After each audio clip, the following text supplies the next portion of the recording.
Now here's a character people have demanded for ages. Instead of just recounting the Gentleman Ghost's entire history though, I thought it would be more fun to rank his 5 best stories. His 5 best stories in my opinion, of course. A lot of people clearly really like the Gentleman Ghost, but I assume many of them haven't actually read a whole lot of comics with the character. Many probably became fans after seeing the Ghost on Batman the Brave and the Bold, a show that features him in several episodes. Some may not even know that the Ghost is in fact not a Batman villain at all. He's actually a Hawkman villain. The Ghost has fought Batman in the comics too though on a few occasions. If you are a fan of the Ghost but haven't read many or perhaps any stories with him but want to, I really hope this video will help you out. Finding the right or any Gentleman Ghost comics can be pretty tricky. It's not as obvious as finding stories with the Riddler or Sinestro. First of all, the Ghost hasn't appeared nearly as much as they have, and his appearances are kinda scattered all over the place. You gotta do a lot of digging. Anyway, without further ado, here we go.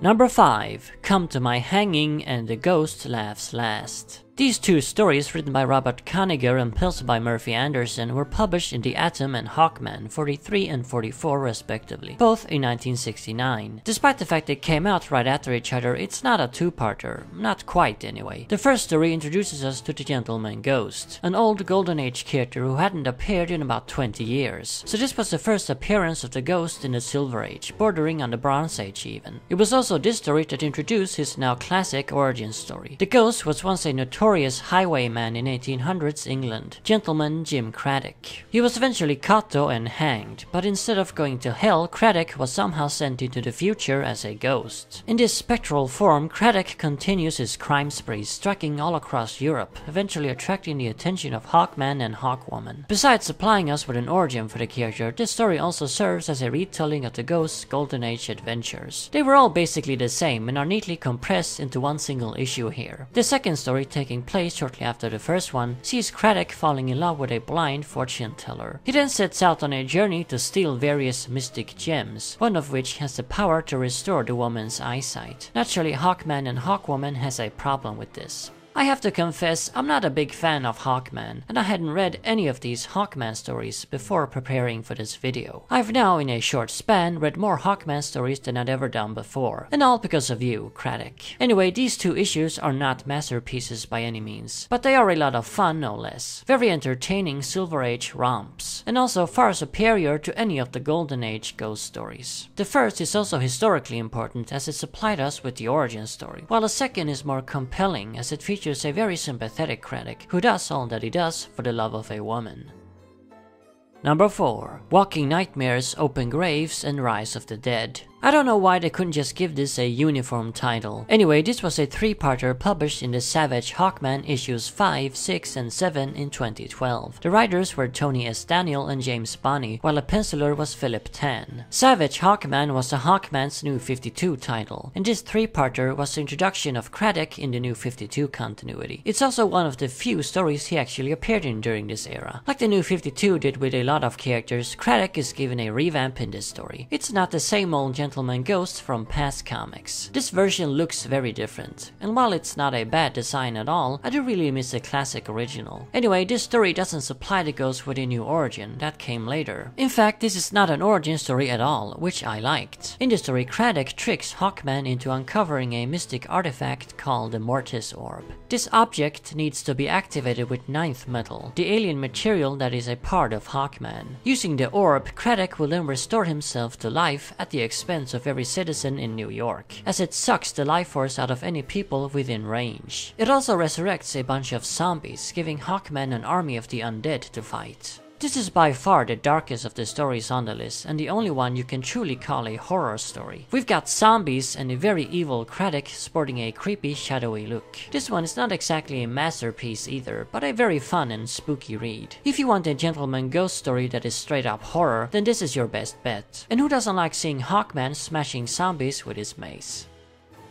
Number 3. Last Rites. A one-shot, this one was published in Hawkman's Special in 1986. The writer was Tony Isabella and the penciler was Richard Howell. This special is meant to bridge the gap between Hawkman's 1985 miniseries and his 1986 ongoing series, but I think it works fine as a standalone read too, if you don't want to read any of the rest. Anyway, in the story, Hawkman is suffering from guilt after murdering several fellow Thanagarians who schemed to invade Earth. Soon, Craddock appears alongside the ghosts of these Thanagarian invaders. The pair of Hawks are confused over Craddock's intentions, but it eventually becomes clear that he actually wants to help Hawkman perform Vol. Vol is an ancient Thanagarian ritual where you basically commune with the dead and help them cross over to the other side. The spirits of these invaders are caught in limbo, which is also why Hawkman is so tormented, and the only way to solve the issue is for him to help them cross over. Now, why the hell is Craddock helping Hawkman with this? Well, turns out there's still a massive Thanagarian invasion in the works, which the Ghost wants to stop,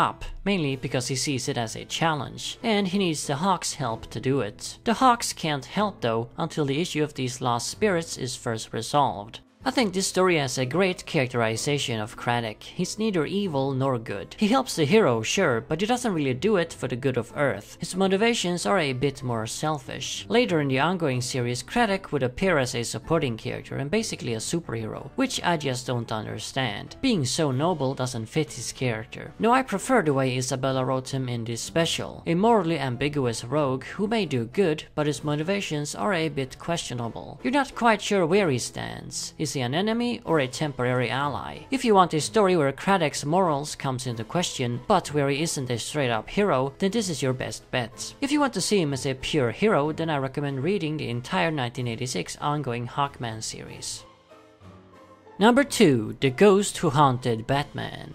Written by Len Wein and penciled by Irv Novick, this one was published in Batman 310 in 1979. It was the first of 2 Gentleman Ghost Batman stories by Wein and Novick in 1979. While I like the second one too, I feel the first is far superior. In the story, Craddock suddenly appears in Gotham City, robbing museums, marking his first ever meeting with the Dark Knight. At the same time, Alfred goes missing, and it eventually becomes apparent that Wayne's butler has been kidnapped by the Ghost. Craddock has put Alfred under a spell, dictating his every move, and he's doing this to gain access to Wayne Manor. You see, Craddock wants to move into Wayne Manor. He feels homesick and longs back to merry old England of the 1800s, and Wayne Manor reminds him of that time and place. To make the manor complete though, the Ghost will also rob various Gotham museums and decorate it with antiques. What a kooky plot, yet considering it's a Gentleman Ghost, it makes perfect sense. This is the kind of quirky scheme I could easily see the character pulling. The story also heavily plays up the mystery of Craddock's true nature. Is he really a ghost, or just a con man with gimmicks? This is what the original Golden Age ghost stories did too, and we never did get an answer. Neither do we here. Of course, it only works if you disregard his 1969 origin story, but that's easily done as the tone of the stories are so different. This one is much spookier and almost has the feel of a Hammer horror movie. Now, it could be because I'm a Batman guy that I put this story so high. I'm not sure if a big Hawkman fan would agree with me. But it is what it is, and this comic is not only one of the best Craddock stories, but also a really cool and airy Bronze Age Batman tale.